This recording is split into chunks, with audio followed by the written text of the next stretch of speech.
दोस्तों, डॉक्टर दुआ का नमस्कार।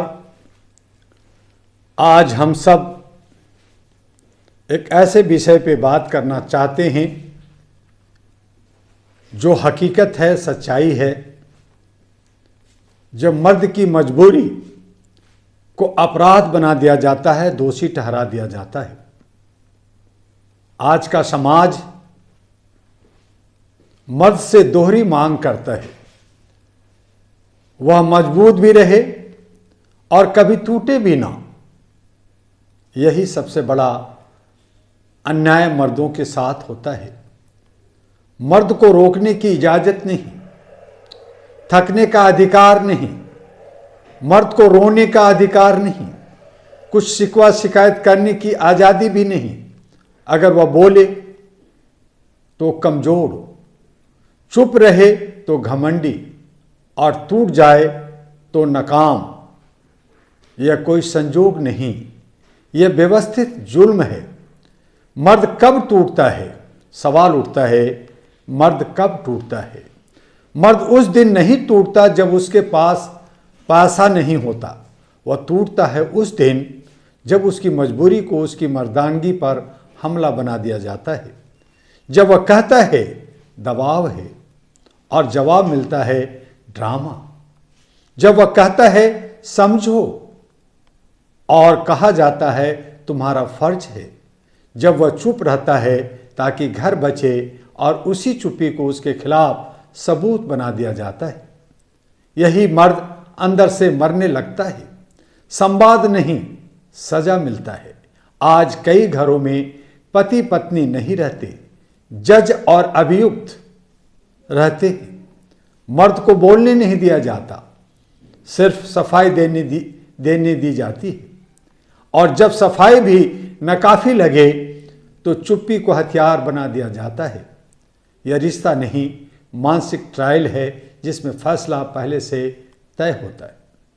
औरत की जिद और अधिकार या अहंकार, यह सवाल उठता है। यह कहना आसान है, औरत हमेशा पीड़ित है।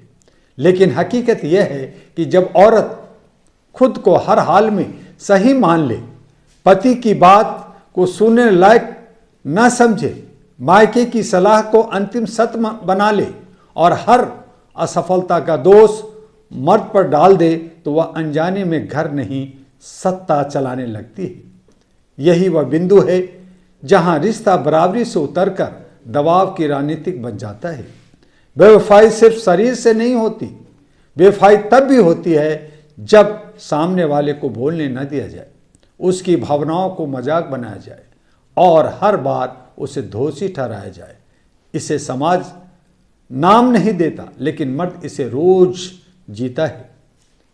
मायके की दखल, घर की दीवारों में दरार, कब और कैसे होता है, हर बात बाहर ले जाना, हर झगड़े में तीसरा पक्ष जोड़ना और पति को लगातार छोटा दिखाना, यह सहयोग नहीं, संरचनात्मक तोड़फोड़ है।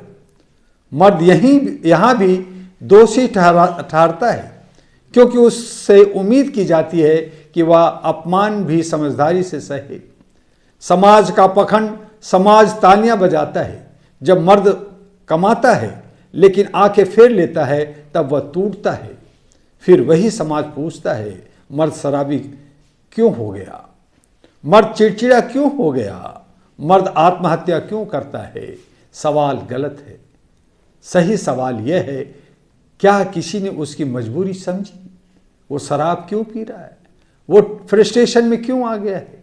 कोई नहीं पूछता, उसे भरा बुला ही कहता है और उसे तोड़ता है। उसके दो अंजाम, दो तस्वीरें हमें देखने को मिलता है। जब औरत मर्द को समझती है, उसके संघर्ष को सम्मान देती है और संवाद जिंदा रखती है, तो वही मर्द जो आज समान था कल असाधारण बन जाता है। वही जो है अंडानी अंबानी और बड़े बड़े जो है एम्पायर खड़ा कर देता है।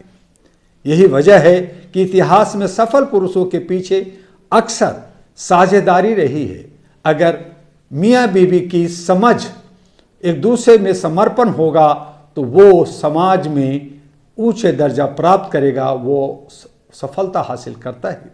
लेकिन जब मर्द को लगातार दोषी ठहराया जाता है, उसकी मेहनत को कम आंका जाता है और उसकी चुप्पी को अपराध, तो वही मर्द फ्रस्ट्रेशन, गुस्से और नशे में डूब जाता है। अंतिम कड़वी सच यह है कि इस लड़ाई में न मर्द जीतता है न औरत।